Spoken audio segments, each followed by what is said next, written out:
I started the End Kotaku petition on change.org to change Kotaku from getting rid of the lies and spewing their narratives and their agendas all over the video game landscape to getting back to talking about the games and what we love about them.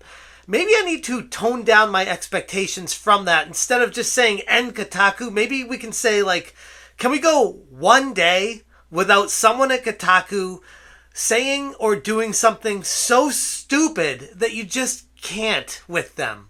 What's going on, guys? Welcome to another episode of Smash JT, and here we go, another day and another article at Kotaku where the entire internet just can't look away from this car wreck. This time, they are purposefully misrepresenting a character in Paper Mario, the Thousand Year Door remake, to say that they are restoring a party member's trans identity. Like, I don't know what kind of fantasy fairy tale world you're living in where you have to make up these words for the headline, but that's not even close to the reality of what transpired. And it's fascinating how these activists posing as journalists at Kotaku seem to keep getting away with this over and over and over again, and no one in the industry is holding them accountable. If anything, I'm seeing their friends, their peers across the industry, holding them up, praising them for saying things that just are blatantly false. And in this video, I'm going to break down exactly how they manipulate their words to get the end result that they want. JT. Hit that subscribe, give me a like, and check out smashjt.com for the full article breaking down this absolute shit show of a company called Kotaku and this absolute garbage they keep spewing out. Almost feels like daily at this point. Now, in this video, we're talking about the updated new Super Paper Mario Thousand Year Door remake. That character Vivian is apparently trans, or at least you'd think you'd believe that if you were to be reading Kotaku's headlines and their articles. But is that the case? Is that really what Nintendo is doing? They're injecting a trans character into a game? That doesn't sound very Nintendo-like, does it?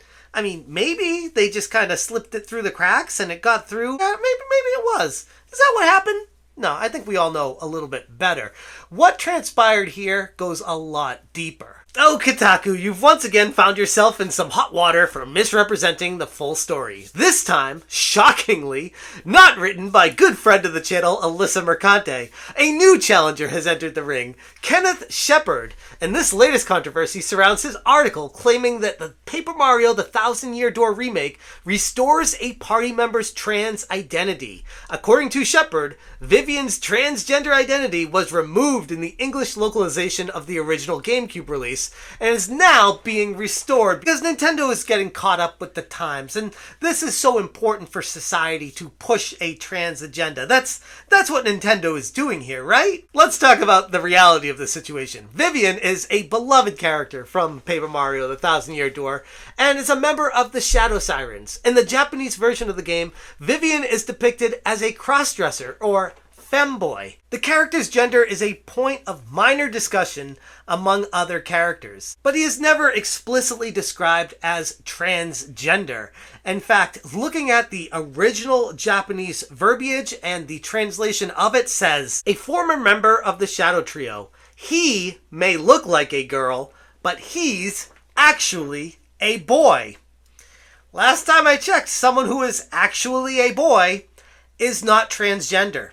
They might be a cross-dresser, they might put a dress on, but they're not trans. Like, I don't know how to tell this to Kotaku. Maybe their definitions are different than what it is. I've talked to a lot of people on Twitter that are really into this game, and everyone is unanimous on this definition of what it is. A femboy. Someone who may look like a girl, may put a dress on, but he's actually a boy. Like, it's not someone who is identifying as a female and pushing their agenda as being a girl in the narrative of pushing transgender.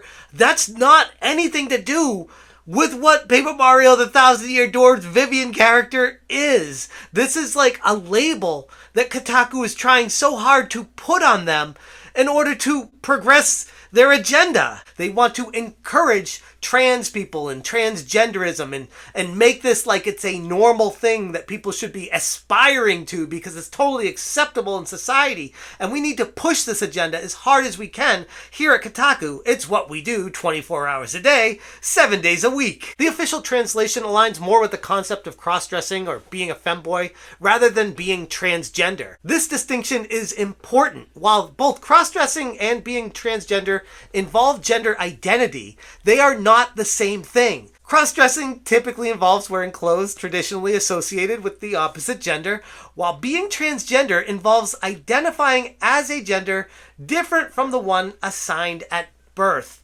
And it also takes people down that road of getting surgeries and doing some things to their body and just going down this crazy path that apparently Kotaku is fully on board with encouraging for everyone. When Paper Mario: The Thousand-Year Door was localized for English-speaking audiences originally, the character of Vivian was modified. The references to him being a boy were removed, and he was presented simply as female. This change was likely made to avoid confusion and potential controversy in Western markets, where discussions about gender identity were less prevalent at the time. However, Kotaku's claim that Vivian's transgender identity was removed in the localization process is misleading, to say the least. The original Japanese script never explicitly labels Vivian as transgender. Instead, it depicts him as a crossdresser.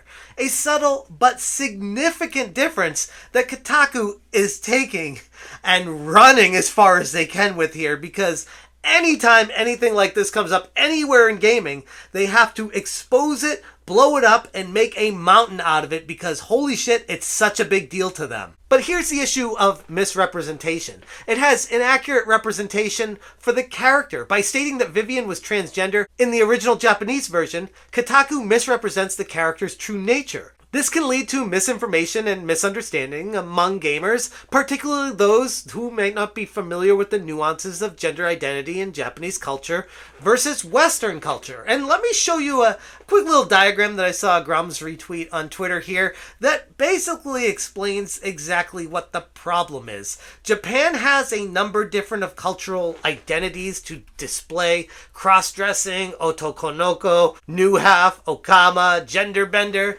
And then in America, it's transgender.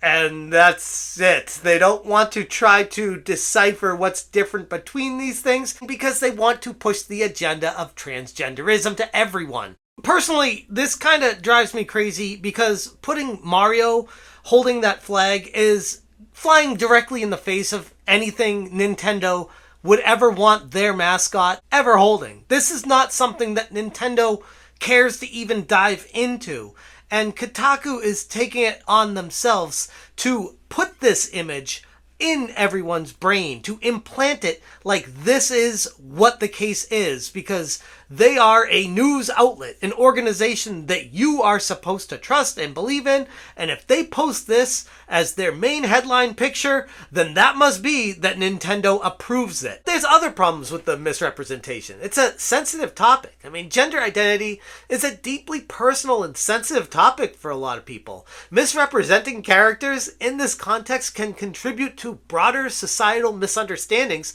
about gender identity and can be particularly harmful when discussed in relation to children's media or a Nintendo game. I feel like Kotaku just flippantly throws it out there and pushes it like it's totally normal to change the meaning of what Nintendo did in something to push their agenda. But I guess that's what you get when you hire activists instead of journalists to write articles for your company. And it's exactly why I started the End Kotaku petition in the first place. So to go full circle on that, if you haven't already and you are interested, please check out the change.org petition. I will put a link in the description below to it. We just crossed 4,000 signatures on it, and I'm aiming to try to beat 5,000 and go from there. I think this is something that could make an impact to parent company GO Media if they get enough brushback from the community saying, stop lying to the gaming community. Stop lying to people that just want to play their video games. Stop pushing agendas